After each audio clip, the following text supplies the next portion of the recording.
Երբևէ մտածել եք, արդյոք ձեր ձայնը ընտրություններին իսկապես ինչ-որ բան նշանակում է։ Թե կան մարդիկ, որոնք հավաքվում են փակ դռների հետևում, սիգար են ծխում ու որոշում մեր բոլորի ճակատագիրը։ Եթե երբևէ նման կասկած ունեցել եք, ուրեմն դուք մտածել եք օլիգարխիայի մասին։ Շատերը սխալմամբ կարծում են, թե օլիգարխիան միայն հարուստների իշխանությունն է։ Ոչ, դա պլուտոկրատիան է։ Օլիգարխիան հունարեն օլիգոս, քիչ եւ արխոս իշխանություն բառերից է կազմված, այսինքն քչերի իշխանություն։ Կապ չունի նրանք հարուստ են, զինվորական են թե եկեղեցական, կարևորն այն է, որ նրանք շատ քիչ են, բայց տիրապետում են բոլոր ռեսուրսներին։ Մեզ հայերիս համար օլիգարխիան ծանոթ բան է դեռևս 90-ականներից սկսած, իսկ ավելի արտահայտիչ էր օրինակ 90-ականների Ռուսաստանում կամ Ուկրաինայում, որտեղ մի քանի հոգի կոպեկներով գնացին պետական հսկա գործարաններն ու նավթահորերը, արդյունքում մի 10-20 հոգի դարձան ավելի հզոր, քան ամբողջ պետությունը։ Նրանք էին որոշում ով կլինի նախագահը եւ ինչ օրենքներ կգրվեն, բայց ուշադրություն, այստեղ գալիս է ամենաշոկային բացահայտումը։ Մի կարծեք, թե օլիգարխիան մենակ չկայացած երկրների խնդիրն է։ 2014 թվականին Փրինսթոնի համալսարանի գիտնականները կատարեցին մի սենսացիոն հետազոտություն։ Նրանք ուսումնասիրեցին ԱՄՆ-ում վերջին 20 տարում ընդունված բոլոր օրենքները։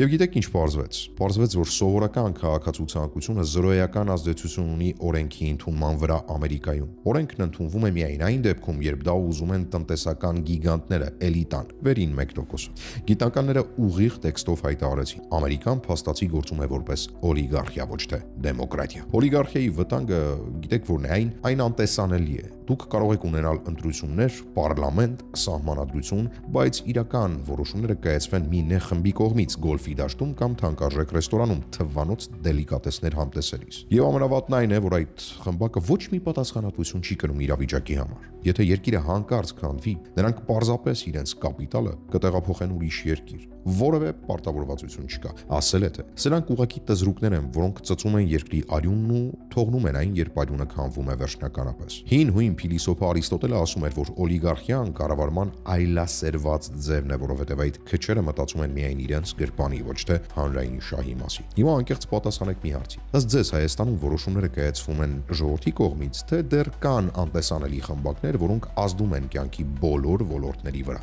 Ձեր կարծիքը շատ կարևոր է։ Գրեք մեկնաբանությամբ, իսկ հաջորդ տեսանյութում մի համակարգի մասին եմ խոսելու, որը շատերը շփոթում են դիկտատուրայի հետ, բայց այն ավելի վտանգավոր է։ Խոսքը տոտալիտարիզմի մասին է։ Բաց չթողնեք։